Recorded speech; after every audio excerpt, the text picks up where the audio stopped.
Welcome everybody back to Cyprus Asking People Things. Today we are going to have an amazing Amanda Jenkins on, a session bass player from Sydney.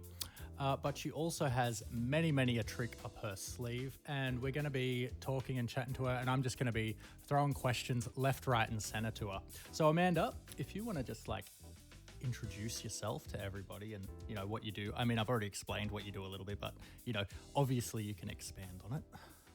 Yes, of course. So, hi everyone, I'm Amanda Jenkins. I'm a session bass player. I also educate at a high school, secondary education level. I definitely teach and I also perform. So it's kind of like this double headliner and I love it. Yeah, so we've been talking a lot about, the interests of people and stuff. And I really wanted to know your journey into the world of musical theatre and how it actually has impacted you on your instrument, because I know that as soon as I started doing musical theatre, I had to completely flip the way I approached my instrument. So I just really want to know how it's impacted you. Yeah, so I think the musical theatre world, I guess, was introduced to me at high school. And I started with 13 the musical and I absolutely loved it. And I think from there on, I was in different musical societies, just locally. And then that expanded out to, I guess, just everywhere in Sydney. I was even lucky enough to be able to musically direct Rock of Ages as well as Be More Chill. And I even got to play bass in that as well as conduct. So that was pretty cool. I think the highlights for me as well, just thinking about my journey so far, would have to be playing in We Will Rock You at Riverside Theatre. Catch Me If You Can at the Hayes was awesome. Bring It On at State Theatre. And also coming up at Capitol Theatre, I'll be depping for Come From Away. And I think my background in sight reading actually really helped me, I guess, make connections in the industry just through word of mouth. Yeah, most definitely. I find that, it's, the old saying is it's not what you know, it's who you know. It's definitely what you know, and it's equally who you know. Oh, for sure. Even just getting me into the musical theatre world, reading different styles to you reading quick key changes, rhythmic complexities, it's definitely had a big impact on my playing. And even just approaching my instrument with the players in mind, because every show you do, you're not playing with the same players at all. You'd have different backgrounds. You have to be able to sit in and actually adapt, sit in the pocket with these new players, and being able to also follow the cues and directions just from on and off stage has definitely impacted the way I approach bass, with articulating these bass notes, the groove, and even having the abilities to maintain that internal pulse and just to play as a band.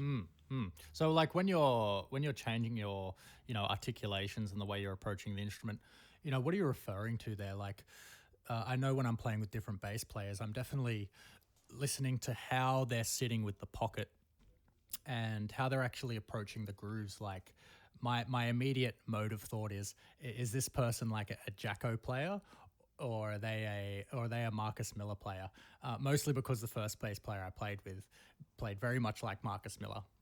Well, that's sort of my go-to. So do you have the same for when you're approaching other musicians? Do you have a template that you think this person's a sort of a this, so I'm going to sort of do a this? Oh, definitely. When you just mentioned Jocko, I was like, oh my God, I love Jocko's playing. And I even bought a bass, a fretless bass, to even just sound like him. Looking up the techniques on how he even got that sound and just the way he, I guess, played the whole fretboard, just making it look so easy. And I think, I think it's that combination of you're reading the sheet music, just in regards to musical theatre. You also have these players in mind that are your inspiration and who you kind of get those playing techniques and language from, but also you're playing live with these musicians and you get that energy from them. So it's a combination of all these different things when you really sit in the pocket, when you actually feel like you're a part of that playing. Yeah, in Jacko's documentary, the way he got the gig with one of his first touring bands wasn't because he could read. He was not a good sight reader at first. It was fully a part of his feel. And the band leader, the band director, said, he'll just learn it on the way. It is a very good skill to have. Like even yeah, the like what I was saying before about the word of mouth as well, and just listening, hearing people. I make a lot of connections even just through social media and just uploading. It could be even just a practice session or even just a jam session with a band. Someone comes along, goes, I really like their playing. There's a gig. Yeah, yeah.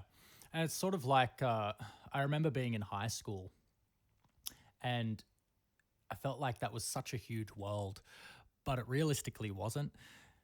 And funnily enough, I was originally going to do an IT degree. And my friend Anthony Collins, he said, "No, I'm going to try out for AIM." And I thought, "Oh, I'm not going to be good enough for that. Whatever, I'll give it a go." And eventually got in. Going from that, really being a small fish in a big pond. You know, and we went to the same university together. Yep, What actually had you take that leap of into course. doing an expensive private degree? Was that on your mind, or did you just want to jump in and really see what the world had? To be honest, I didn't even realize the amount it was at the beginning because all I knew was I just wanted to audition for everything. I just went everywhere, wanted to audition, wanted to see where my skills could really take me. And then getting that letter, I just remember sitting outside and going, oh my God, I just got into AIM. What? And that was it. Like I didn't think about anything else. I was like, I'm going there. I just felt it. I felt the vibe. I was like, I really want to play there, really want to learn. Yeah, it's that drive to learn new things that what I find really takes me to do more degrees and want to just jump into the deep end. How did you find it was actually like jumping into a bigger world, especially also being a female bass player? What do you really feel like has been the extra hurdles, or have you had any extra hurdles? Have you felt that, or in comparison to the male contemporaries that you've been playing with? Yeah, I was going to say just being a female bass player in a male dominated industry has definitely made me work harder, especially during AIM. I remember the first masterclass, the bass masterclass I went into. I think I was there with maybe 12 other bassists, all male. And I was just like, oh, am I in the right place? Like I wasn't sure and I just felt so new. And I don't know if it was because, I was like the only female in there. I think it was just more like, well, I felt like I've only been playing bass for about, because at this stage, I've only been playing bass for about 3 to 4 years. So not really long at all. I even came in with a beginner bass that had neon strings on it. And I just felt so out of place. But yeah, during AIM, like it was challenging as I felt like I just, like I was there for the right reasons. Everyone else was as well. We're all there to be a better player. But there was this one particular moment in concert prac where I remember I was told that I looked weird performing as a bassist. It was really odd. And I was like, oh, and this really made me more determined to actually prove them wrong. I was like, nah, all right, I'm gonna show them that female bassists, have a place in this world. And even, during gigs, you'd get a few comments being like, oh, you're too pretty to carry that amp, or what are you doing there with that big thing? I think just I look a bit out of place, just the way, being a female, small, petite, that sort of thing. It's like, is that your role? And I'm like, well, actually, yes, it is. I can show you. And I think as a female bassist, we are probably seen as maybe not as competent as male bassists. And yeah, it's no one to blame. I think it's just the way people see it. And I really want to change that. I really want to change, this music world of bringing out more females, I guess, in these male dominated instruments. It could be bass, could be drums, could even be guitar. I think I'm really happy to be able to inspire other female musicians as well. And so when you're going through this journey, as this individual trying to make this difference, because it is very true that individuals do make a difference, as we've seen with people such as Greta Thunberg. Mm-hmm. Yep. What can you say to your male contemporaries, things that can actually help? Sometimes I can't compare, but you rock up and you do something, and somebody just gives you that snide look. Maybe they're not doing it on purpose, but it really still does affect you. Things in that manner. What can you say that what we can do to maybe maybe take off that burden? To really just have an open mind and to give just all musicians a chance. So, I have had those looks that you're talking about, the looks of like, is she the singer? Is she, I often get those looks where people think I play flute. I don't know why. It must just be because I'm so short. It might be a height thing, but yeah, I'll just say to male musicians, really anyone, even non-musicians, just to don't judge a book by its cover. You never know what you're going to get. I could be up there just slapping the bass and people be shocked. Everyone has different backgrounds. All female bassists, come from a different background. We could be jazz. We could be heavy metal. Who knows? Like, it's just listen first. If you like us, great. Book us again. If you have, just criticism about it, I'm more than happy to, I guess, get feedback from anyone as well. I'm open-minded as well. I don't think I'm the top or anything. It's really just listen before you judge. Yes. And I definitely think it's a case of none of us, not in a negative way, none of us are great, but we all do what we want to do because we love to do it.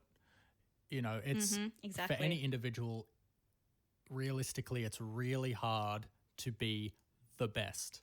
Yeah, for sure. And I think just going to AIM with minimal experience, it really made me work harder in a shorter period of time. And I think just being reliable and turning up, being committed and consistent on your instrument will get you, in the right places, the right time, with the right people. Yeah, there's actually a really great book on the subject of encountering people who you are not familiar with. It's by a writer named, this is the second time I've mentioned him, Malcolm Gladwell. It's called Talking. Oh my God, yes. You know of him. I love his books. It's incredible. Talking to Strangers. That's the audiobook I'm digging into now. I just need a Audible sponsor now. Go to Audible. Thanks for the recommendation. Talking to Strangers. It is an incredible book that actually talks about encountering people who you do not know at all, and a lot of the fallacies that go behind us as individuals thinking we know the stranger when we actually don't, and being open to how that stranger actually how that stranger is as a person, and not just going straight to our stereotypes. Yeah, because I think we all have these preconceived ideas of like what people should be, like who they look like, all that sort of stuff, what they should be doing.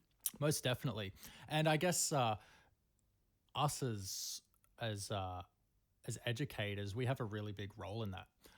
And you're an educator too. You're a school teacher, as well as a performer. When you're incorporating things into your curriculum, how do you actually incorporate what we're actually talking about into showing your students? I mean, you are a female bass player, so you are directly showing them that you can do it. But how do you actually shape the content that you're teaching them? Well, that's a huge thing to do. I think it's just start them off with like, all right, it's a clean slate. Who wants to learn this? Who wants to learn that? Get, a few female students even just going, oh, miss, can I play drums? And I'm like, of course you can. And they kind of have this look of like, I don't know, I think most males play. And I'm like, okay, look at this. Most of the time I start off my lessons with, I just play the bass. I just go, right, guys, I'm just going to play you something. And they often just get shocked at that. They're like, wait, what? You play that? And I'm like, yeah. And I can show you a few different things. And they're like, wow. And I think they just seeing it in action actually inspires them to, pick up the instrument they actually want to learn, rather than just taking an instrument that they're not really focused on, that they don't really want to, I guess, continue working on. And, I've showed them a few, I guess, Spotify playlists, fun things that I've learned along the way. And I like them asking me questions, and I like to tell them, what it's like in the real world, because they're really inspired by that. And they want to know outside of world things so we can link it into the classroom. I love doing that. A thing that I found with teaching is actually doing the thing that I'm teaching, because there is the saying, people who can do, people who can't teach. And I really hate that saying, um, because it's not true. If you are a good doer and you incorporate that with good teaching, you can become an overall better rounded person, as well as the fact of, you're passing on this knowledge to younger people and really inspire them. Yeah, it's kind of like breaking that, I guess, that statement of, I've heard this before somewhere, but, or did you, what was it? Are you a teacher because you didn't make it as a musician? It's sort of that, I guess, stereotype again. And it's them seeing us as, no, actually, we're educators and performers. And I think students just see it as, no, that's only what you do. You only educate. And I'm like, well, not only that, I can perform as well. And I think kind of satisfying that need as well as educating is like, you need this good balance. And I think with teaching, you've got this same, I guess, time and the schedule. For performance, the times are constantly changing. And that's what I love about this balance of this consistency and non-consistency. And I think that's how you work with both. I think that's how you actually get past doing both of these without just having to settle for one. So you are doing everything. You're in the army band. You have a master's of teaching, and you're performing in all of these professional shows. And what baffles me is just, well, it doesn't baffle me because I guess I sort of do it myself. But just how do you schedule it? I want to steal some of your tools so I can also be better at scheduling. Oh man, well, at first I definitely struggled with, I guess, just not meeting the needs of like as a performer when I'm school, when I'm teaching at school. And I think teaching would take your priority because it's your full-time job. And I'd often see myself as like, oh, I don't want to be locked into something, because I think as creatives and as musicians, we are individuals, and we often see ourselves, performing in different shows, as well as we love educating. Which is ironic, as we when we play in a musical theatre show, we are a cog in the machine, but it feels like we're always jumping, in my opinion, from machine to machine. Where when you are part of the DET, you are in one machine. That's right. Yeah, I think even just with my first year of teaching, I'd often see myself practicing during my free periods just to feel sane, because I guess school, when you're educating, it's not really a place for you to show off. It's really, you're there to support the students. And I think at first, yeah, if you don't kind of give yourself that creative, I guess, creative space for yourself, teaching can actually be draining, because you're putting all that mental energy into focusing on the kids, that you don't give yourself enough time, because performing is about the music and it's kind of about you as well. So during, these challenging times at the moment, we do have education, but we're lacking the performance. And I think that's where the balance is a bit off. And I think finding creative ways to be able to still play with each other, if it's online or whether it's you're playing a live performance at the park when everything opens, it's just having that connection with musicians at a live venue that really changes it. And I feel like when you don't have that balance, you start getting drained. And I think at school it's important to be honest with the leaders, the community there, that you're also a performer. And I've been really lucky to work with great leaders at these schools that they would often allow me to, I could, leave early or arrive late just because of a show that I was locked in as well. So it's really talking with your peers about, okay, I have this show, I have school, how do I balance this? Okay, it's kind of, I guess it's kind of covering yourself, but not selling yourself short as well. You want to do everything, but sometimes you have to sacrifice. And I think it's just prioritizing what you want to do first. Also, in a sense, what you're getting at as well is open honesty. Mm-hmm. Not trying to go behind anybody's back to try and get your own career moving in a certain direction. Always communicating with people, hey, this is what's actually going on. Is there a way we can work around this? Where we're sort of bending like a reed instead of, trying to work against the tide.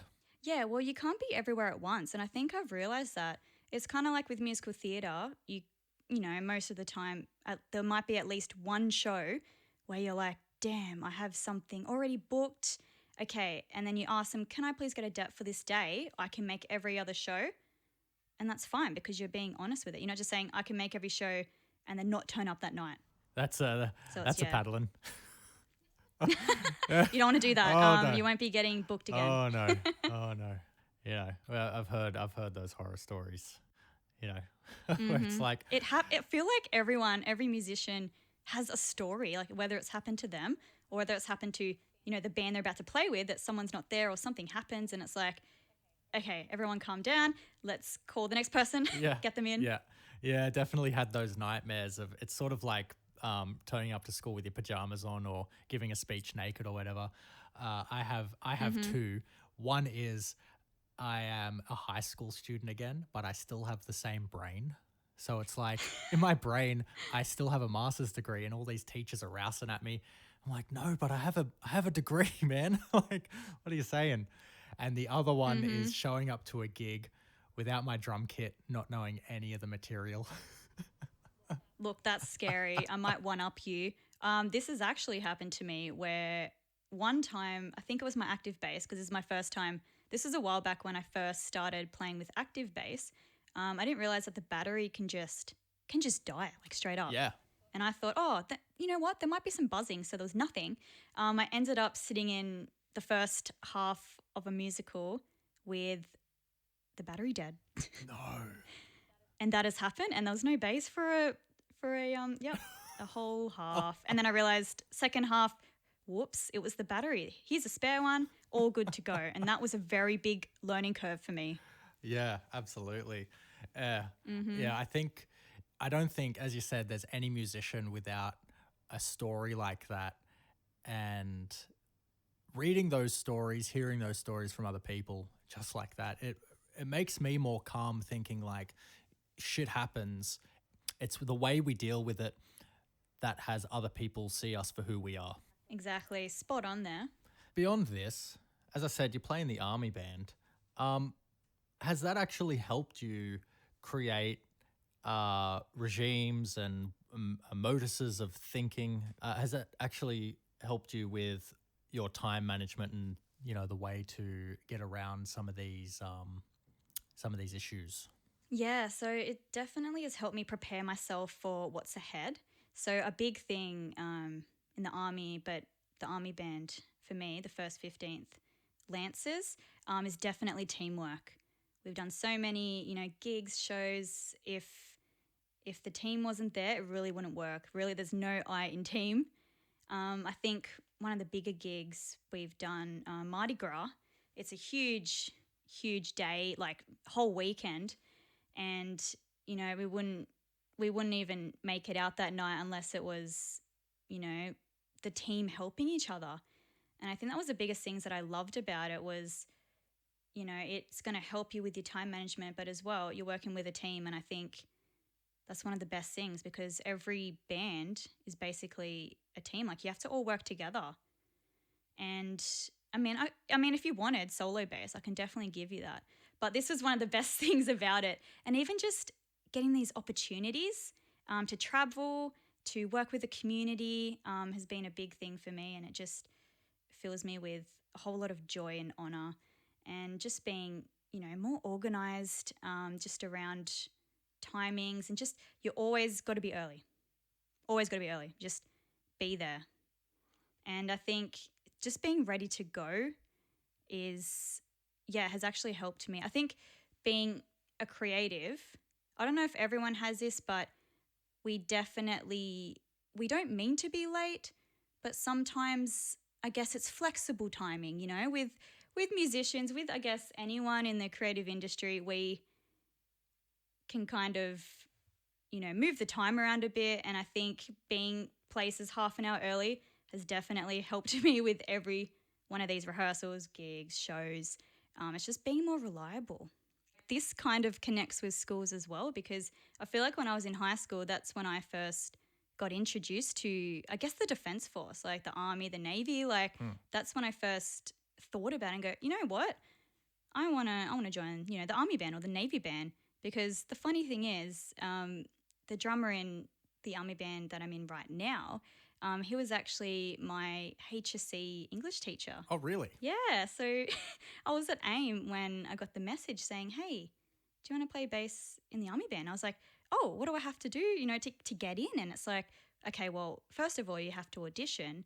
But second of all, you do have to go away for about 5 weeks just for training. Just every soldier has to go for training. And then you just have to uptake every year, weapons, health, and even your fitness. So it's kind of more than what I thought, So what training did you have to do in that 5 weeks, which you can disclose? Well, let's just say it was hardcore. I learnt a lot. I made some good connections. I learned how to make my bed. Very good. Yeah, I just throw the sheets over. Yep, and I learned how to eat fast. You got to be quick. You got to be time efficient. You got to be at this place at this particular time. If you're late, no excuses. It's just like that. It's just tough. Yeah. What did you get in any trouble for being tardy? Any trouble? Well, I mean, I did get in trouble for putting my diary in the wrong place. So that was a big well, thing. You know what? It's like a lesson out of Whiplash where he misplaces his book. It's like, where's my sheet music? Literally, that was a consequence. And then I realized after that, I was like, oh my goodness, I have misplaced something. I should have put it where they told me to put it, but I didn't want to put it there because I thought they were going to find it. It's this reoccurring theme where, okay, well, if they tell you to do something, just do it. No consequences. Yeah. Yeah. And it's I guess it's sort of like that in musical theater as well. Like with the MD, sometimes you don't know why you're doing something. And, you always ask the question, but sometimes you just have to trust their judgment and artistic judgment of what the whole picture is. Like I remember in Rent, Andrew Warboys, the musical director, was saying, do a cymbal swell here, and I didn't get why, and he said it's for a lighting thing. All the lights will come on, and I was I was trying to visualize it, but I actually just couldn't at that point in time. And then one of the first shows where all the lighting was on, I do this cymbal swell, and it swelled into this. Everybody else was in slow-mo, and the two principal characters went into a dreamlike state. And I was like, oh my gosh, the cymbal swell is the transition. It's so important. So, I guess it's like learning. It's learning what you just need to do. Sometimes you just can't necessarily question it. Yeah, it's just like trusting the judgment. And there's always got to be like a reason behind it. Like, okay, well, I'm going to do this because of this reason. And just it justifies it. Yes. Not saying that you shouldn't question things. I mean, we're living in a time where we definitely need to question things I'm not talking about, like, I got my vaccinations, so I'm not talking about that. No, definitely questioning at school, right? Yeah, but I'm talking about questioning why we're actually doing something or why somebody is doing something. Yeah, I think it's important just for self-development. Yeah. And I think it's more of an answer for yourself on why you're doing it. It's like we could question ourselves, why are we, playing in these shows, or, should we do this? And it's like, well, if it helps you grow, if it's really good for your personal development and just your skills on your instrument, then go for it. And that's what opportunities are all about. Yeah, absolutely. It reminds me of this thing it reminds me of this thing as part of the quality teaching model that we both have learnt. I'm assuming you learnt the quality teaching model. Mm-hmm. Yeah, of problematic knowledge, where we treat all knowledge as problematic, and so we ask the questions of, why are we learning this particular thing? This is one of the fundamentals of the pedagogy, which the word, I didn't know what that word meant. when I first started Pedagogy, you yep. started You uni. learn after a But while. the learning of learning, the fundamentals of learning. Mm-hmm. After learning all of these fundamentals and getting really meta on learning, have you actually incorporated that into how you learn shows and how you experience learning new things yourself? Do you take these tools and rules to learn things, or have you just used them as a guide for your own teaching? Oh, for sure, I have used them. It's really helped me with, yeah, learning new shows, gigs, session gigs as well, because I think I'm widely known as a session based player. So often I'll get called upon just to, fill in for this one show or continue doing another show, and I have to just continuously learn. It could be 30 songs at once, and it's, I guess, organizing yourself and structuring, planning, which is all part of teaching as well. Just creating cheat sheets for new shows. And I think I'm really big on that, even just on the iPad. It's great to have the shows listed there with, all the songs that are coming up. It's not necessarily writing out lines for yourself. It's literally just, here's the song, this is the key you're in. You kind of, you listen to it in your own pre-performance preparation at home, but you do write a bit more for yourself for the groove. Um, so it could be, so for instance, like Living on a Prayer, that has that specific bass line. If you don't play that bass line, then it's kind of like, that's not really a song. You need to know specific things about specific songs. And I've gone into this habit of, I guess, pre-performance prep where before a show, before a gig, any sort of corporate function, I'll have adequate amount of time at home. It could be a few hours. It could be maybe half an hour literally after school if I have, a gig right on Friday, night, afternoon, where I'll sit here, I'll go through all the songs kind of mentally in my head. And it's just, I guess, visualizing the use of, seeing it before you perform. And I think as part of teaching, before I go into a classroom, I'm actually visualizing how it's going to go today, how my lesson plan, which is basically a cheat sheet to me, because, it's not always going to go the way you want it to go with the timing wise, because you might get questions, higher order thinking, all that sort of stuff. And that's what you want. You really want deep thinking for your students.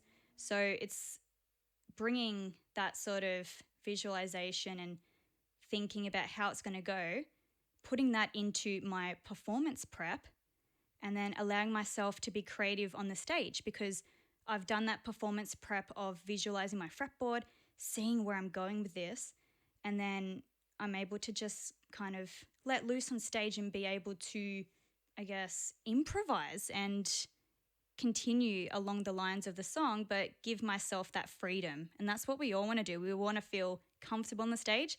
We don't want to feel, stuck. But I think with musical theatre as well, you are reading sheet music, but sometimes they do give you the opportunity to actually solo and to actually have a moment there where you have that creative freedom. And I guess, again, that's the balance of having that freedom with the structure.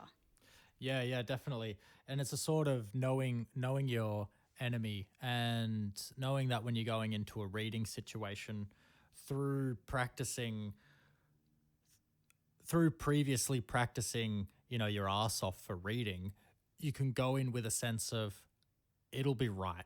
I can go through the show a couple of times, but Mm-hmm. I can read this stuff. But then when you say Yeah. take it to a show where, like Hedwig, where you can't read on stage, and you've got to Mm-hmm. memorize the entire show, which is fine if you have the time, if you're going through rehearsals and you're doing the whole shebang, even with a covers band, if you've got the time to learn it. But if you're on, say, on a really tight schedule to learn a bunch of songs where you just cannot have that cheat sheet in front of you, have you come across and developed any tools yourself to really help you out with those things, or on stage Yeah. techniques? Yeah. So some things I was doing while I was, like full-time teaching when performances were allowed, I would have on my, I guess, desk, or where we had, I guess, a vision board where we sit down, we look up and we see notes of what we need to complete. I would have notes there just with like chords on them. And it could be, yeah, it could be like the Hedwig show where I had to memorize all these songs and I'd have chords there. Even in my breaks, it could be recess or lunch, I'd actually be listening to music. I'd, might be sitting in the classroom just to kind of be by myself to listen to this music while I'm multitasking. And I guess that I'm actually listening to it. It's that muscle memory of hearing the different sections of the song that makes me remember what I'm meant to be playing. And it comes back to this visualizing the fretboard. And I guess you could do that with any instrument. I guess if you visualize the drums, you can kind of see yourself hitting it. You could also, as a guitarist, just see yourself strumming the chords. And this has been valuable for me. And even just, I guess the cheat sheets again, just seeing it, hearing it, and then it kind of develops into this muscle memory again. That reminds me of this basketball study that I came across a little bit ago, where they were studying the effects of imagination and using your imagination to learn a skill compared to actually doing the skill. So what happened was they got two sets of amateur players, people who played regularly, but they weren't professional. And they had one set shoot hoops from the 3-point mark, and they got Group B to shoot hoops, but imagining they're shooting hoops from the 3-point line. So after 30 days, the first group, so the group that physically did the 3-pointers, they improved by about 24%. The group that did it without touching a basketball, the group that visualized it, improved by about 23%. So that's actually quite incredible. And that really ties into what you're saying as an actual, that, when we visualize things, we actually get better. So it's absolutely worth, like, when driving in your car or, as you were saying, like when you're in the classroom, just sitting there visualizing the fretboard, what's going on. You heard it here first. It's kind of like getting a song stuck in your head and it keeps going over, but believe it or not, you're actually, I guess, mentally preparing yourself to play it. Yes, doing those little things of thinking about what comes after the verse. It's the chorus. What comes after the first chorus? It's actually a false chorus. It does half the chorus, and doing those little like fun games with yourself. I find Yep. I find myself doing that. Do you have any of those? Do you have any of those games or? Yeah, but no, it's definitely a powerful tool. Like once I heard that study, I think I heard that during my master's degree as well. I was like, well, it's confirmed because I do that all the time, and it makes me feel like a damn pro. Even when I did my recital, I had that pre-performance prep going, all right, I can see it. And I had to memorize, how many songs was it? About 6 or 7. I know it was a 45-minute show. But yeah, just being able to memorize those songs, being I guess, a sight reader, I'm so used to having like books in front of me or just music written out in front of me, that performing without, even those cheat sheets is a huge step. And it's like so much work goes into that. And I think majority of it was actually visualizing myself playing it and listening to it. Yeah. That reminds me of, Adam Neely video where approaching classical players and this is not a generalization, but it also is, how he would go do sessions with classical players, and there was a majority lack of the ability to improvise, more so than Yep. being able to improvise. And then I look at it with like myself, like I can sight read, but I would not say it's my absolute forte. I love to improvise. And, when I sit down and practice, I'll sit down and read snare etudes and whatnot, but I'll straight away take them to an improvisational thing and then practice that for most of my practice sessions.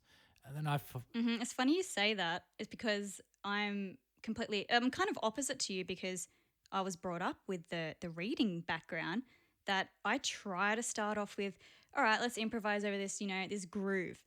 It could be a drum groove, it could be like some chords or keys or whatever. And then I'll just automatically go into this, all right, let's read this sheet of music now. Okay, let's go for it. And then that'll be most of my practice session as well. And that's a real and I actually love hearing that in a sense of like we're all individuals, and that's what makes working what we started this with other people so great. Is we're finding what other people are, their strengths, and accommodating for their weaknesses, accommodating not in a negative way, but just knowing that we are all individuals. And there might be some things where it's just I'm looking at it, I'm like, what the fuck is that? and then Exactly. and then we're playing it. I'm thinking I'm just gonna make my own fill here, and there are no wide eyes or anything. I'm like, oh, then that was fine. I'm just I'll practice that one later.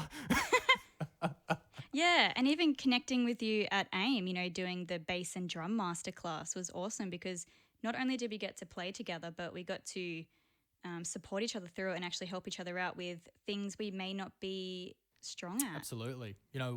And we have different strengths. Yeah, it's just so important that we're always playing with more people, instead of just locking ourselves away and being the quote unquote bedroom musician. There's nothing wrong with that if you just want to have that as your hobby. But if you truly want to be a performer, it's definitely important to have a wide variety of people that you're exposed to and styles that you're exposed to. It just makes you a more, I guess, well-rounded player because you are, I guess, exposing yourself to different styles of music. And I think as a contemporary bassist, you have that background of all these different styles that you can just kind of jump in, learn from it and go, right, yep, I remember this style. It's just, seeing what your strengths versus your weaknesses are and then just being the best version you can be. And, I guess that's what we're all trying to be. And on that, I think this was the best version of the podcast it could have been. The one that I was going to have one of, and now it's turned into this one. I really appreciate having you on, Amanda. Thank you. Thanks for having me, Cypress. Thanks for sharing these techniques. What are your socials so people, if they want a red hot reading bass player for their shows, how can they contact you? Oh, yes. So if you want to find me on Facebook, Amanda Jenkins, Sydney Session Bassist. That is also on YouTube and Instagram under the same name. Excellent. And we'll be looking forward to seeing you dep in Come From Away, which when are you playing in that one? Late November, I know of so far. And what other stuff can we see you in for the foreseeable future? Oh, for the future. Well, a few corporate shows as well as I heard that Head Over Heels is coming back in February, which I'm very excited to be in. Oh, absolutely lovely. So thanks once again, everyone, for tuning in and listening to Amanda Jenkins talk about her journey through the music industry.